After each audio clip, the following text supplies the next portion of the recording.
All right, so this is what we are going to learn today.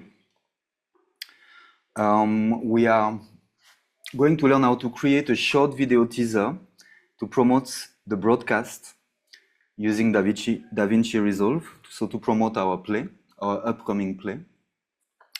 We'll first understand the concepts of a teaser, how to create one with DaVinci Resolve.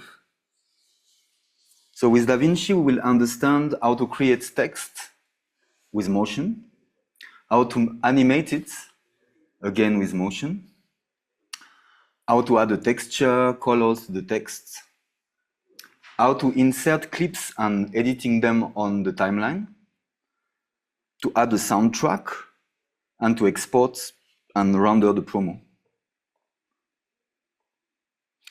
Then we will see some more functions of OBS, such as the blending modes, also how to make use of the hotkeys, and the multi-view with an external monitor.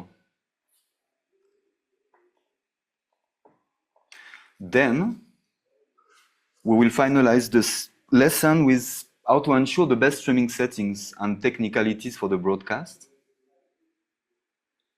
So we will have to test the internet connection to make sure that we have an alternative connection.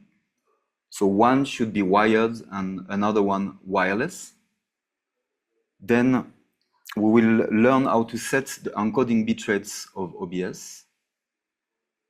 Of course, to ensure the broadcast will go very well, we need to ensure all cameras and audio devices are connected and powered, and then ensuring a backup plan in case of power cut. So all this using a checklist.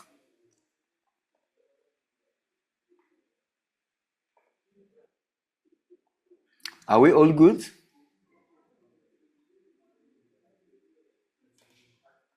Yes, thank you. And so, what is a teaser? Teasers are typically made in advance of the film. I can hear some music. I think someone should mute his microphone. Yeah, I was explaining what is a teaser. So teasers are typically made in advance of the film or the theater play. So before it's released, we want to create some kind of buzz around the play. So the job of the teaser is to embed their imagery into people's minds and stay in there despite not providing much context or story. This is why the images, shots, or visual effects in teasers are some of the most spectacular and striking. Every shot needs to pull its own weight.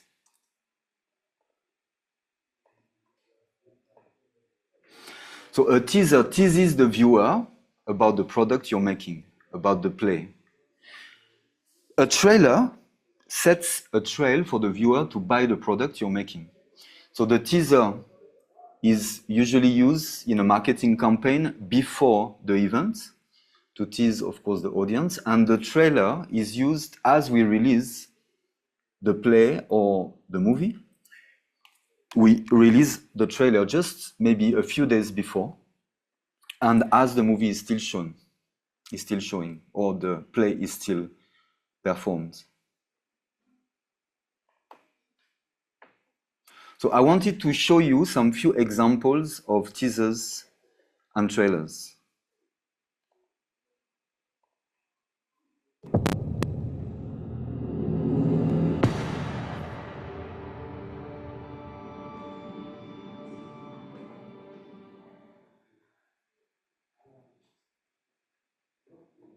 So that was the first one, very, very simple one, very short one. And the second one. In England, I will have a smart front door. I will have a dining room, a starched white tablecloth, embroidered with bows. I will be a teacher, greeted with manners and respect. England is my golden life.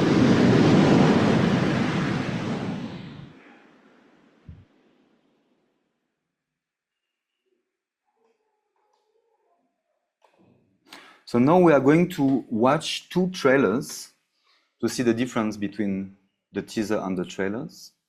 The devil is alive in Salem, and we dare not quail to follow where the accusing finger points. The whole country's talking witchcraft. They'll be calling us witches, Abby. I will cut off my hand before I reach for you again. She has an arrow in you yet, John Proctor, and you know it well. She thinks to kill me and then to take my place. You sold yourself to Lucifer. I never sold myself. I'm a good girl. I am a proper girl. Where did you find this power? I have no power. I have no power. Stop it. Stop it. Stop it. Stop it. Stop it. God damns our kind especially, and we will burn. We will burn together.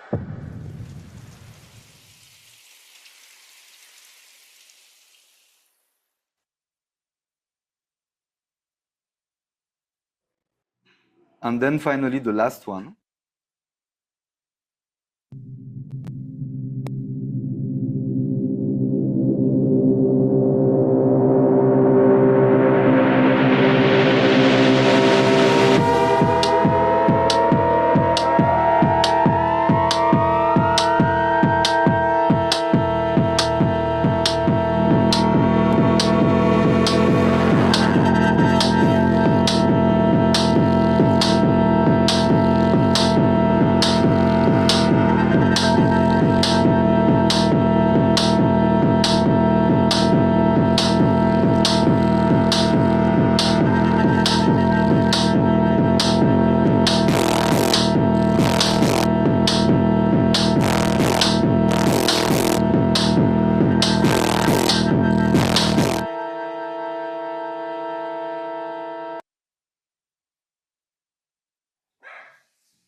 So as you have seen, the mantra of the teaser is to do more with less. This is both a smart and practical choice. Early in the production, there's very little to work with that is finished enough to show to anyone. So we need, with the material we have, so the first two were teasers, and as I said, they are released before the play is shown. So at that time, we can even start teasing like a month or 2 months before. So in a way, we might not have recorded the play. So we need to use maybe short keywords, some strong visuals, but very simple and very creative, without showcasing too much. A teaser teases the viewer about the product you're making. A trailer sets a trail for the viewer to buy the product. Sorry?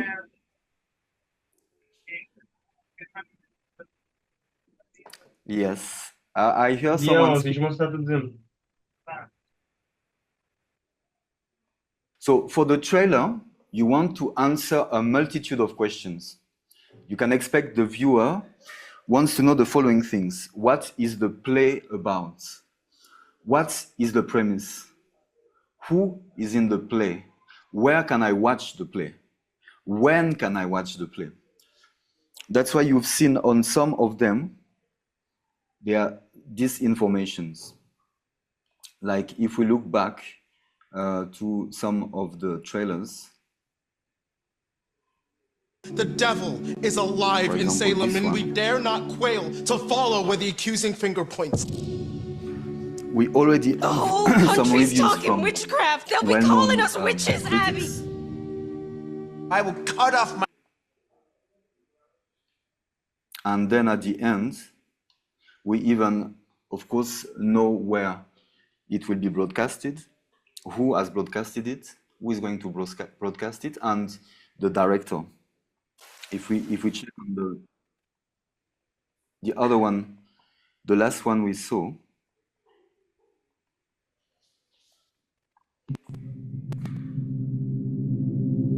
this information comes toward the end, yeah? So from there, we are going to to see how to make all that with DaVinci. Last week, we learned how to do basic editing, so now we are going to use Fusion to learn how to include text in our video and how to blend the text with our visuals to create a teaser or a trailer. In that case, it might be a bit of a mix of both. So I'm going to share my screen. You should be able to see now.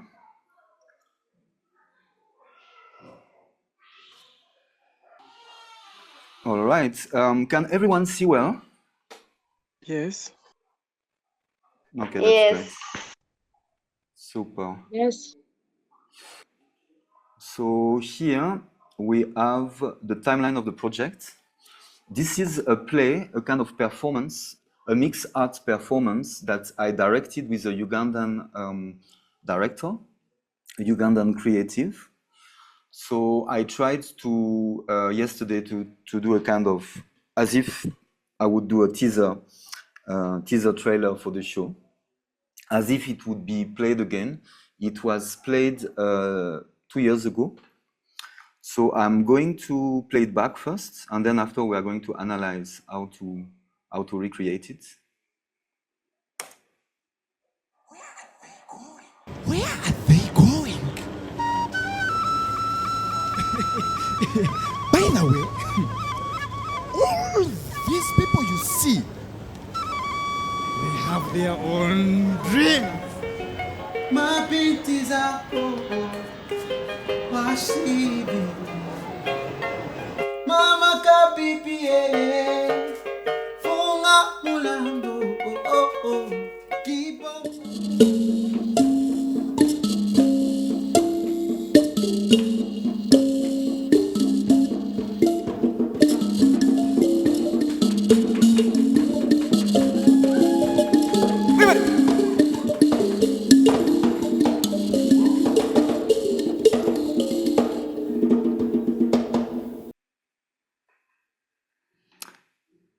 Can you see well the interface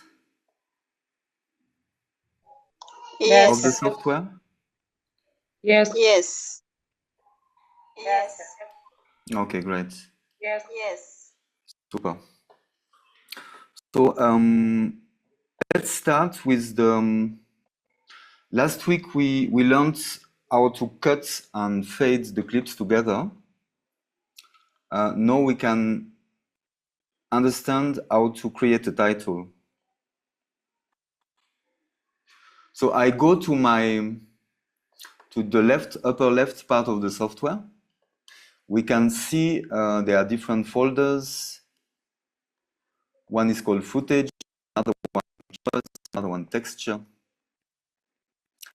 And there are timelines. One is teaser.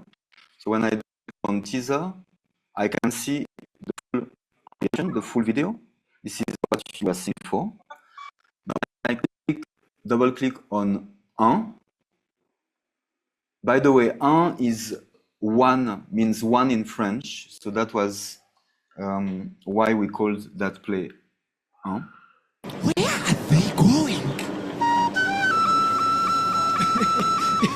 By the way, all these people you see, they have Now, their... when I click, right now we are on the Edit tab. You can see at the lower part of my screen. As we saw last week, there is cut that we are not really using. And then for that, there is media. So at first, when we open our project, we are in the media tab and we create our folders, classify all the clips before starting to work on the Edit tab, the edit part of the software. So now today, we are going to understand how to work with Fusion, which is the fourth software. So Fusion, we need to click on that tab, and here is what we see. We see that there is a text, then a media, and we see that both of them are merged to create these two letters blend with the background. So what happened is, at first, we are in the edit timeline. We import our footage. In that case, it was the water effect, which was covering the entire square. Then I went to Fusion and created a text. That text, when you click on, you have a text icon here. This is the third icon where I am moving my cursor.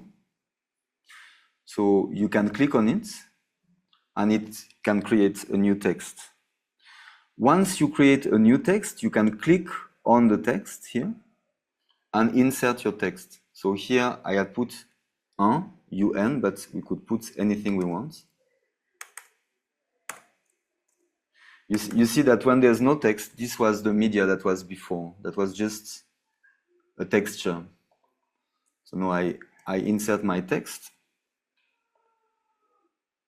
It creates a merge square, and we need to click on that merge square because this merge square is the one which is going to merge the shape of the text with the texture that we imported. So here, this is the trick. You need your operator to be activated as a mask. This is by default, this is the way it would look. We create our text on top of the backdrop, on top of the layer of the texture, and by default, it will just appear on top of it. But once you go on the merge, you can change the operator and select mask. Now you also have, once you click on your text, you also have different settings that you can modify.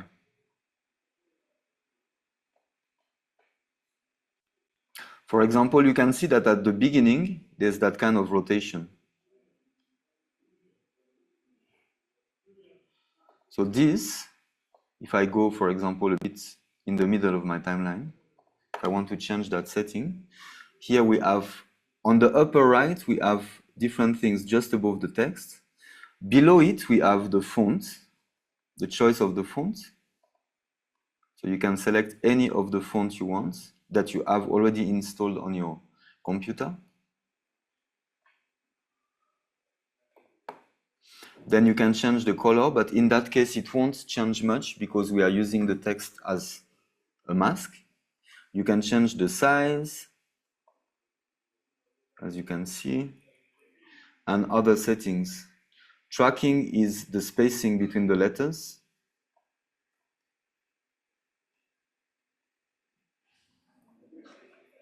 Then you also have advanced controls. Once you go on the other ones, next to text, there are different icons. You can try and change the settings for yourself.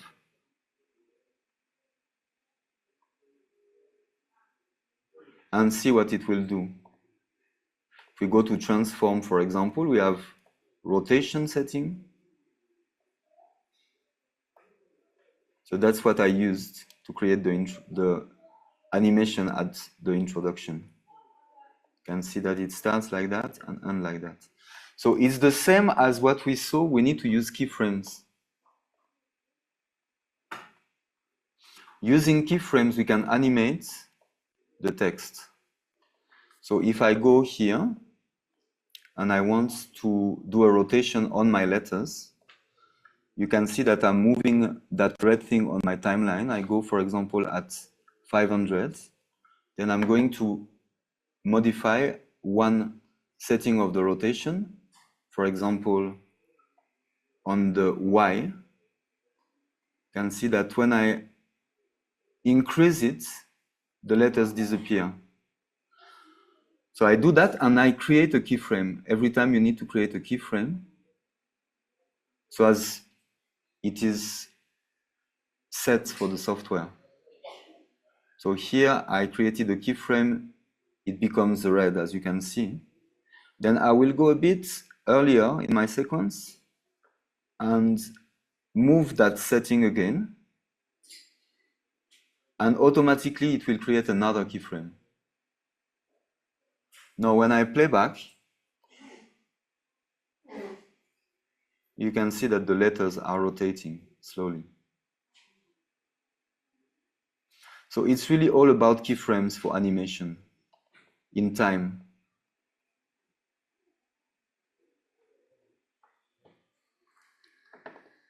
So when I go back to my Edit tab,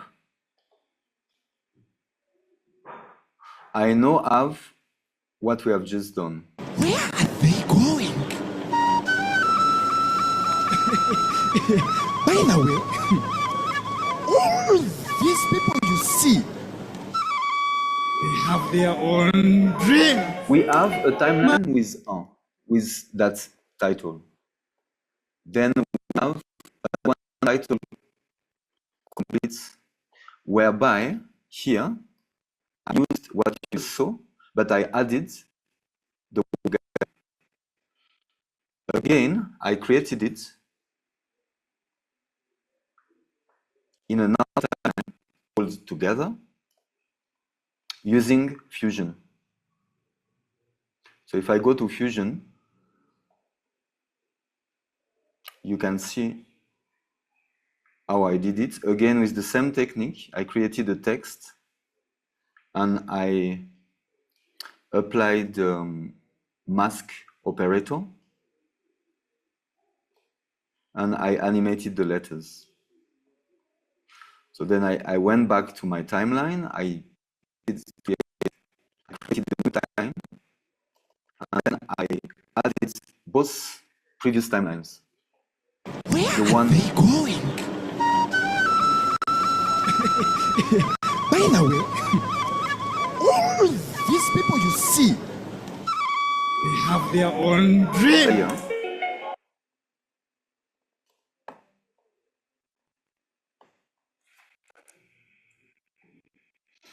Now, what I did when I dragged it in the timeline, on the timeline, I changed the position. On the upper right, on the transform, as you click on your layers, you have a transform settings, and you can change the position. The Y position is vertical, and the X position is horizontal.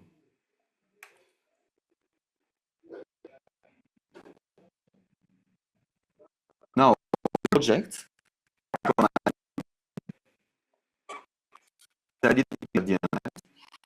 and then before, I selected some clips from the original recording of the play, and I just inserted them in the timeline. Any question?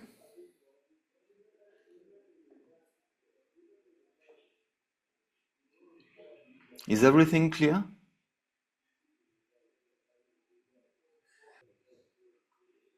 Can you hear me? Yes, we can. Okay. Let me check on the chat. Let me stop sharing. Let me check on the chat. If you have any question.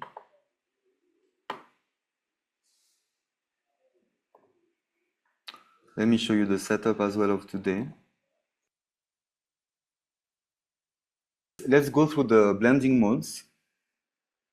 We have blending modes in the different softwares, such as Adobe Premiere, Photoshop, OBS, and DaVinci.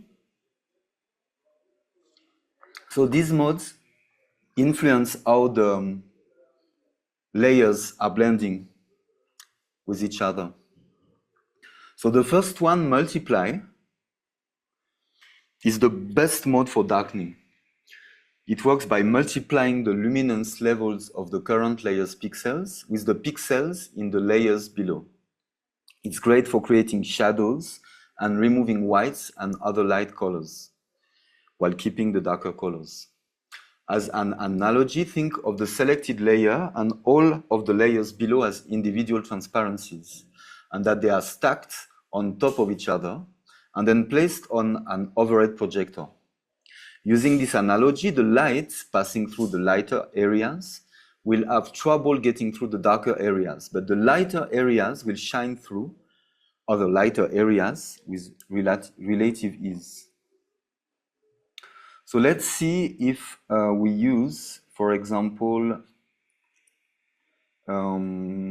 let's see if I use this here. So we have, let me share my OBS. Check. I think you should be able to see now. So I have duplicated the same shot, and I'm going on the upper shot, and I do a right click. Here I have so many things appearing, notably the blending modes. So by default, it's always on normal, meaning that my upper layer will always be seen and hide my lower layer, my downer layer. So now, if I change the blending mode, if I use multiply, this is what it does. Now I remove it and apply it.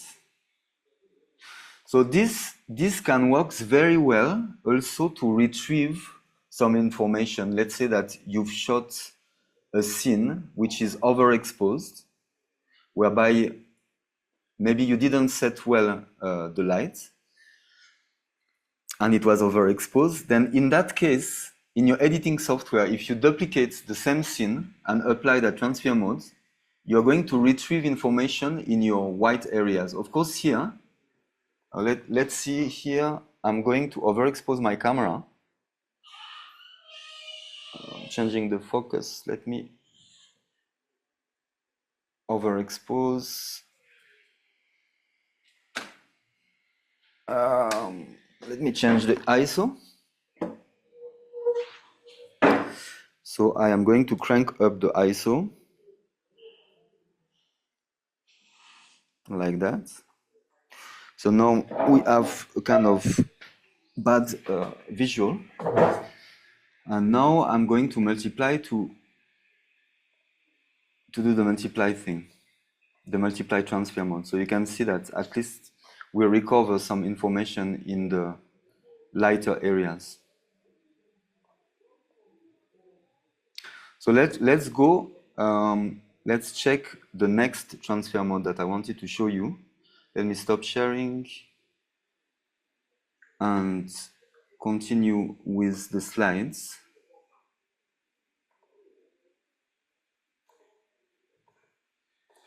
So the next one is lighten. If the pixels of the selected layer are lighter than the ones on the layers below, they are kept in the image, the opposite of the darken blend mode. If the pixels in the layer are darker, they are replaced with the pixels on the layers below.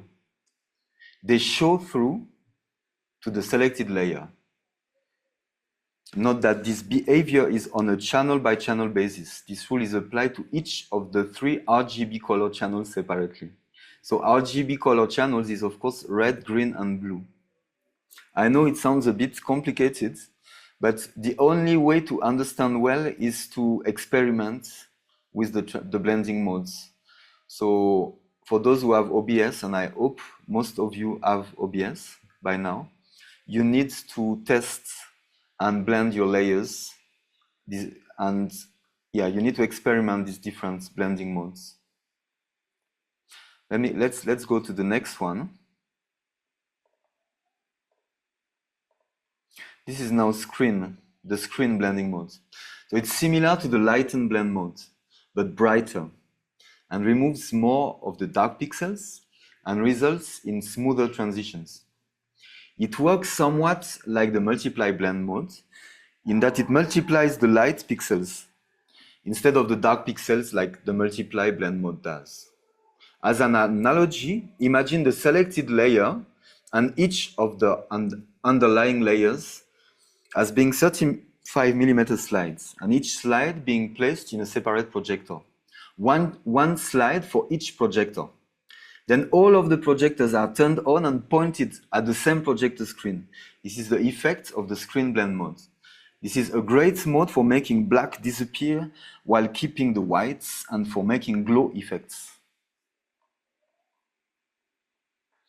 So let's see how we can see that.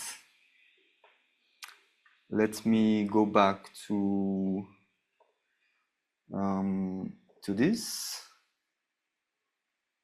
I'm going to go back to a normal setting. Okay, like that looks better. I've just moved my camera setting. So I'm going to share again my OBS. Okay. So here I go to my scene. So this is the camera 2 scene. I'm going to import a visual on top. So remember, I click on the plus, I select a media source, press OK, then I go and select something. So that could be a texture, for example. So I'm going to import what I showed you last week, just as an example. So this is here now. So if I cut to it, you can see that we only see what is on top, the upper layer, which is this water. Then I'm going to right click on my upper layer and go to my transfer modes, blending modes. So blending mode, I'm going to see what it does with screen. When I click on screen, and I can send it to the program output. So you can see that the lighter parts of the upper layer are no blending with the downer layer. All the black has disappeared now. Only the parts which were brighter than my down layer are appearing. So let's try with another blending mode. We can try with multiply. Multiply is going to become super dark. That's the way it is. It now uses the below layer colors and texture, and it blends it with the upper layer. So yeah, I advise you to try them out and to see how you can use them.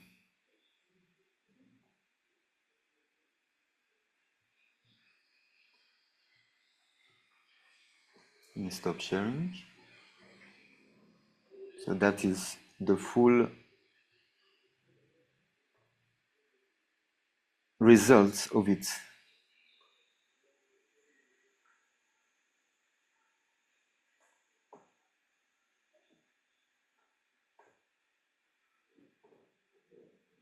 So now I wanted to show you some other tips with OBS.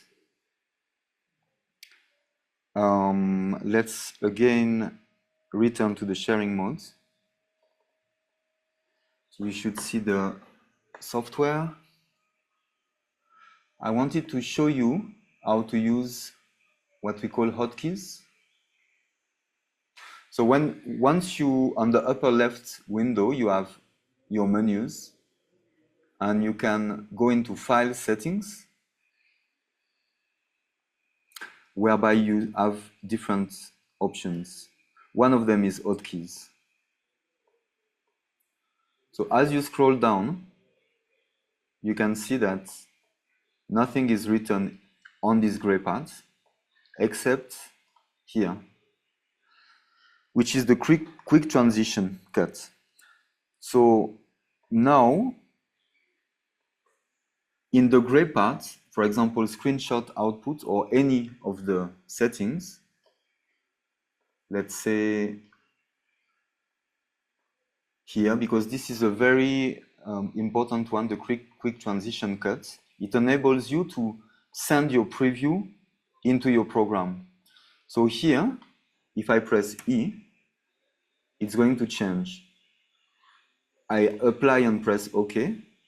And now, when I press my key, E, it is cutting directly. I don't need to move my mouse cursor or what, it's straight away it cuts. So it's a good way to be effective. I also wanted to show you how to enable the multi-view.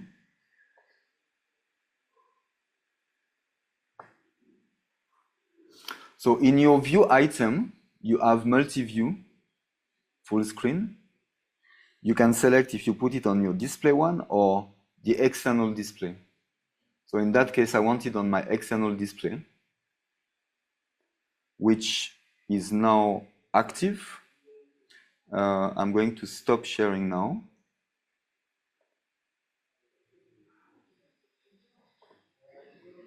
Multi-view. So now I am going to cut to my other camera so as you see well.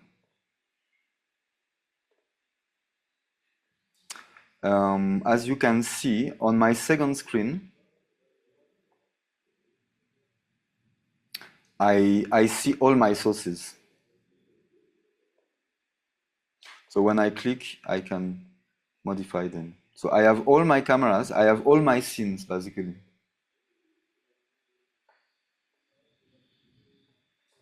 So that's very, very handy. Let me stop that effect now.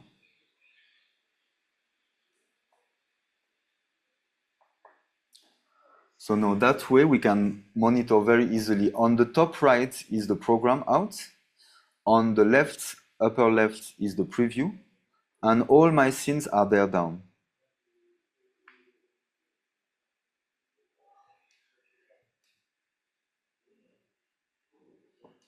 All right.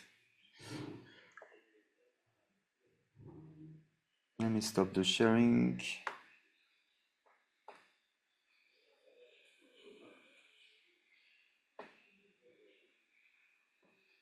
Is everyone okay? Let me check on the chat. Can you hear me clearly? Yes. Yes. Yes, we can Yes. hear you clearly. Okay, great.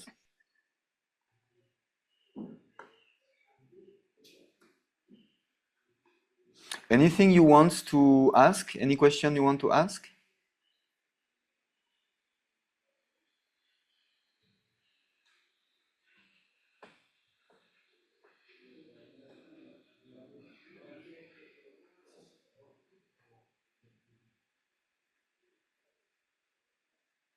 Okay, so now let's go to the last part. The last part.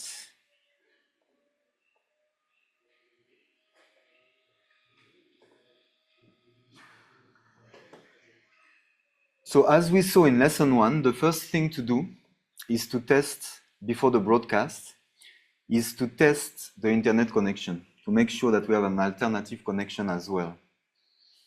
So here I am going again to share my screen, and we will go on internet and we do a speed test.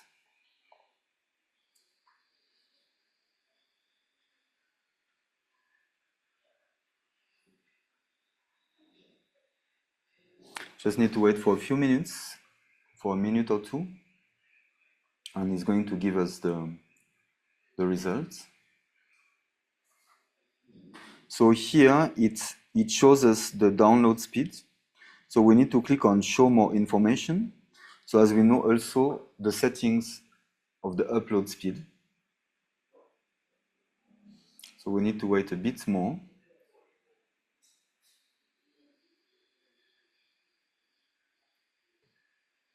It does it, it takes time so as it gives us an average of the speed.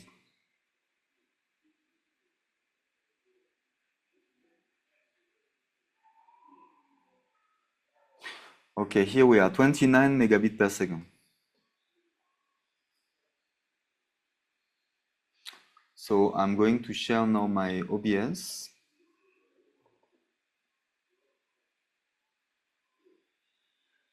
Now, once you know that information, you can go to your software and you go into File Settings.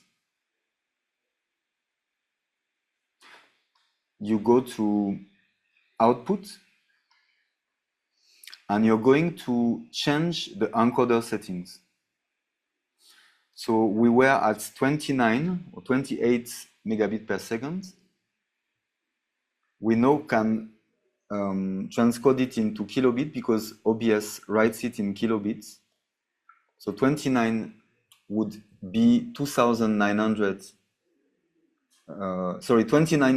kilobits. If it was 6 Mbps, we would put 6,000 as the bitrate. Here, I advise you to be in variable bitrates, because in variable bitrates, you can select an average and a maximum bitrate. So here I set it so as I am sure that the quality will not, that the stream will always send something, even if my connection goes a bit low, it will always keep on sending you information. So ideally here, if I keep on doing the speed tests over an hour and it's always as high as 29 Mbps, I can increase my bitrate.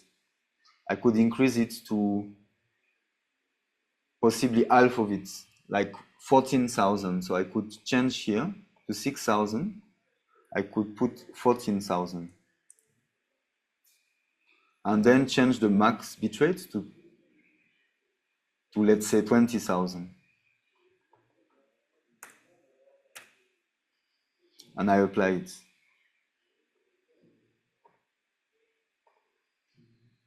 So now the quality of the stream should be better. But of course, in case my connection goes down, it might not stream well. So that's why I keep it a bit lower than that.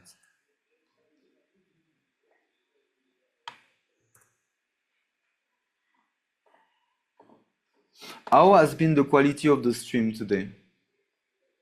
When I was playing back teasers, was the videos looking good, or how was it on your side?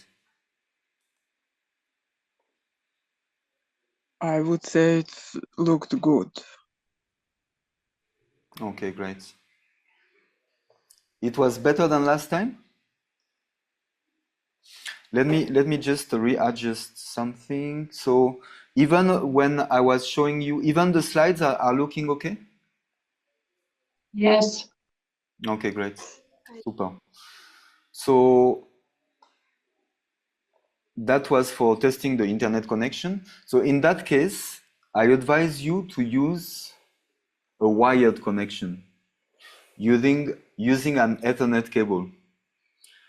It's better to use a wired connection compared to a wireless connection, because wireless connection via Wi-Fi or your internet operator will not be as constant as a wired connection. But you can use the other one as a backup. For example, here I am using fiber and I connected the wire directly to the machine between the computer and the box of the wire, bringing the cable.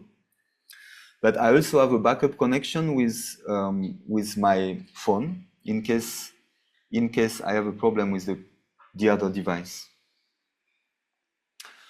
So then, of course, what we need to be sure is that the cameras are all powered before the broadcast. Because sometimes if you don't power your camera, if you just use a battery, then it can switch off and then you're going to lose the video and the audio of it. So it's better to power it. And then, of course, ideally, you need to use an UPS or a generator so as to be sure that in case of a power cut, you will always be able to broadcast, to continue the broadcast. Of course, in our case, on a theater play, you have a team with you, and of course, it might not be your job to do that, but you can always control with the team crew, with the production manager, to be sure that he's going to help you out with.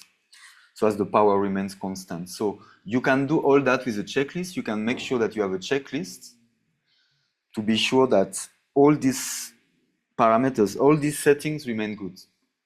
The good internet connection, making sure you have two different ones, to switch from one to another in case of anything, setting the bit rates in OBS, ensuring all cameras are good to go, and then the backup plan in case of power cuts. All right, I think we are done for today. Do you have any questions? I would have a question. I have a question. Yes, please. While you were talking, I tried this blend mode on some video I have in OBS. And Yes. now I have a question. Is there any possibility to scale the effect? Because it looked to me it's on or off. You put some blend mode or you put some other blend mode. You cannot make a smaller effect, and I'm asking you, or some bigger effect. I don't know if maybe I choose the wrong video, but I don't see much difference. Okay. Except, sorry, when I put this dark effect and it is dark, completely dark. So with the editing software, with Resolve, DaVinci Resolve, or with With let me. OBS. With OBS. Yeah, okay. I first want to show you as well with DaVinci. Okay. And then I will show you with OBS. Let me share with DaVinci. Jack, I am now sharing the interface of DaVinci. So, for example, let me create a new. Now, let me go on this one. Let me insert a new upper layer. So we have 3 tracks here. We have our title. I'm going to insert a texture, a colored texture, on my first video track. So I drag it and drag and drop it. I am aligning it and I'm putting it on top. So I click on my first track and I see a composite on the upper right. Can you see well, by the way? You can see well the DaVinci, huh? Yeah. Yes. Okay, great. I can see. So you have composite here and composite mode. Sometimes in the softwares they are called composite mode, sometimes transfer mode, sometimes blend mode, but they are all the same. So here I have normal, and then if I click on normal, I have different ones. Add, color, etc., etc. In fact, there are much more than in OBS. As you can see, there are so many. So let me go to, for example, one that is in OBS. Let's say screen. So you see that with screen, it's the brighter parts of the picture are blending with the brighter parts of the downer layer.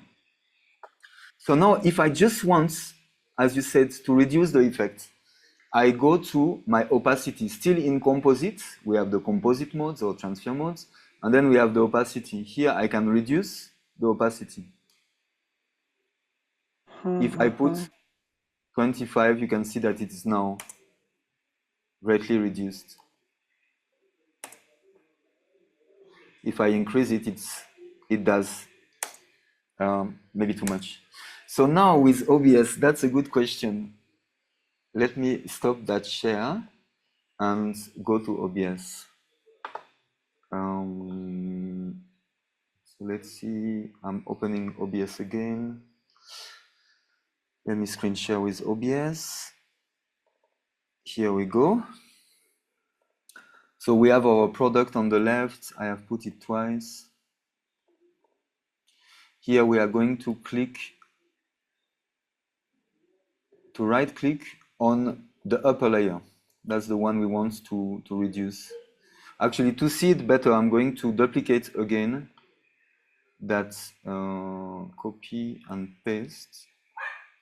So now I have created 3 times the same layer with that multiply. So let's go on the upper layer. I right click and I go to filters. I'm going to add a filter of, for example, color correction. I will not rename it, I leave it like that. And here we see the opacity.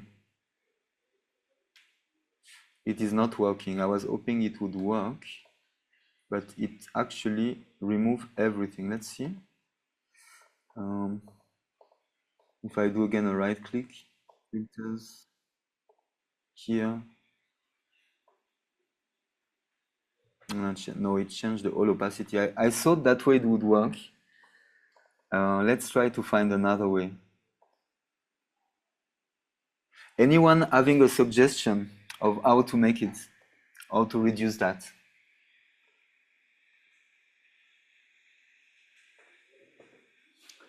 We could possibly create 2 times the same scene. Like here I have camera 2, right? With my scene is called camera 2. And I have 2 times the same with the multiply.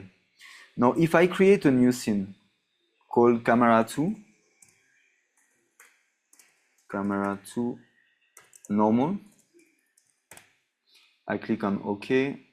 So I am going to insert my camera in that scene, video capture device. I'm going to add existing, which is side shots. So now I have 2 scenes, one camera 2, which is, let me rename it. So I'm going to rename it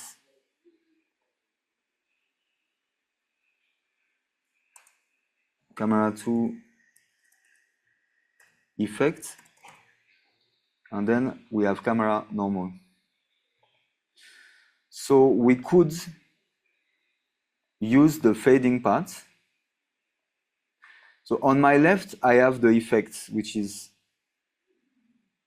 in my left preview window, and on my right, I have the result. So using the fade, we can that way intensify or reduce that effect. Great. You see that? Great, I said. We could try to look for other options. If I go to my camera 2 effects,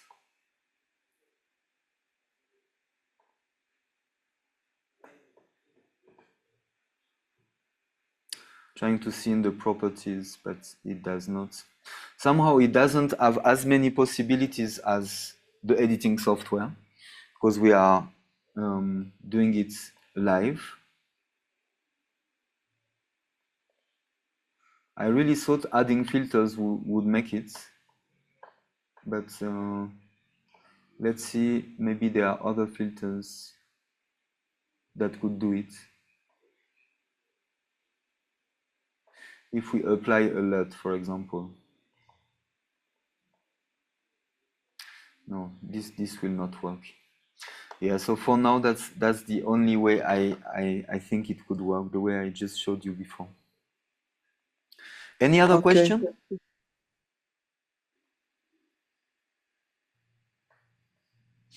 So I was asking you this week on Wednesday, I think we sent an email to ask you to do for next Saturday to create an intro title with DaVinci. You can as well use Adobe Premiere if you know better how to use it. But at least now today, I think I showed you well how to create text with Fusion and DaVinci. So I think you can go through it with your Resolve and to create for me a text for next Saturday, an intro for your program that you can as well use for a teaser or for a trailer. So that would be, for those who can make it easily, you can create a teaser for your upcoming events for next Saturday. And for those who are a bit slow and who don't know that software so much, you can create just an intro title for next Saturday. Okay. That's Can it. I send my question via mail? Yes, please. Thank Don't you. hesitate to send me an email. Thank you. Thank you too. I wish you a great weekend. Anyone having a question before we stop the lesson?